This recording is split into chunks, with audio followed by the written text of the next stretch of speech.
महाराष्ट्राच्या राजकारणात मित्रांनो नवीन सर्वात मोठी अपडेट. या अपडेटने महाराष्ट्राचं राजकारण पूर्णपणे हादरवलं. शिंदे विरोधात ठाकरे वादात पडणार महाराष्ट्रातलं सरकार. राज्यात पुन्हा विधानसभा निवडणूक. मित्रांनो, या बातमीने सर्वांच्याच भुवया उंचवल्या असतील. सुप्रीम कोर्टातून या बातमीवरती शिक्कामोर्तब होण्याच्या अगोदरच सगळ्यात मोठी निवडणूक आयोगाने महाराष्ट्राचे मित्रांनो विधानसभा अध्यक्ष यांच्याकडून सगळ्यात मोठी अपडेट. नेमकी काय बातमी सविस्तरपणे आपण जाणून घेऊया.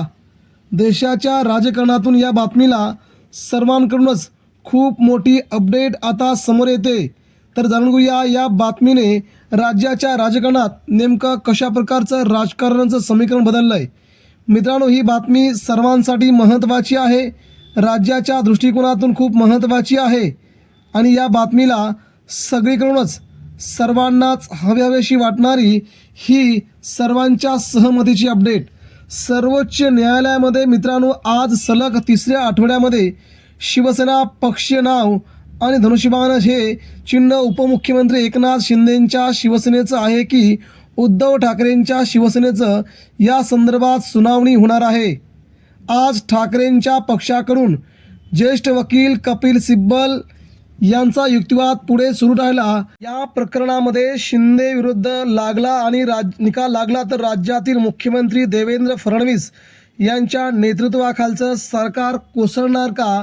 शिंदेंकडून शिवसेना पक्षे नाव आणि धनुष्यबाण चिन्ह काढून घेतलं तर आता 2024 साली निवडून आलेले शिंदेंचे आमदार आणि स्वतः एकनाथ शिंदे अपात्र ठरणार का?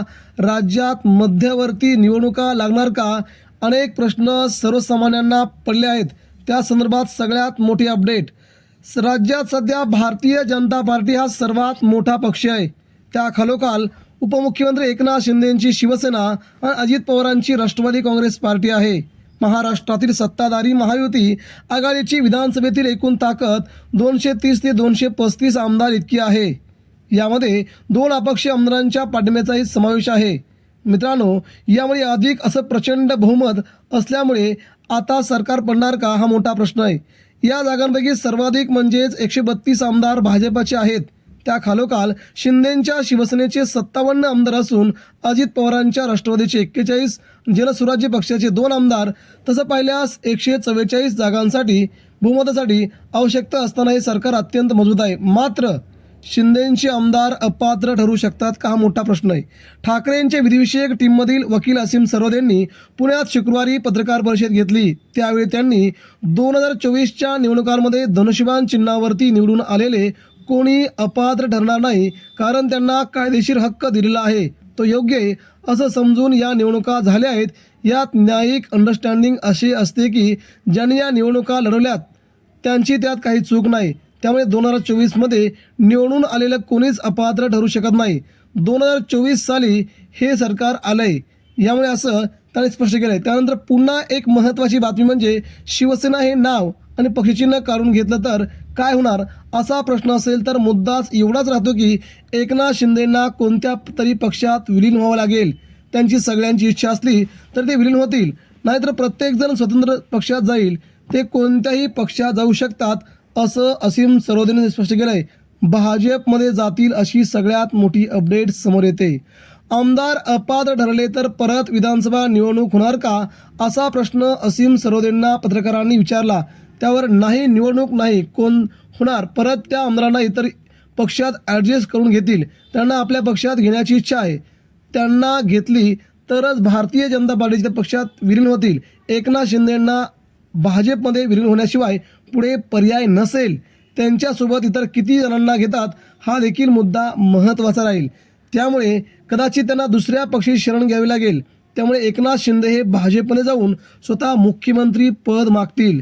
शिवसेना नाव आणि चिन्ह काढून घेतलं आणि शिंदेंचे आमदार अपात्र ठरले तरी सरकार अल्पमतात येणार नाही.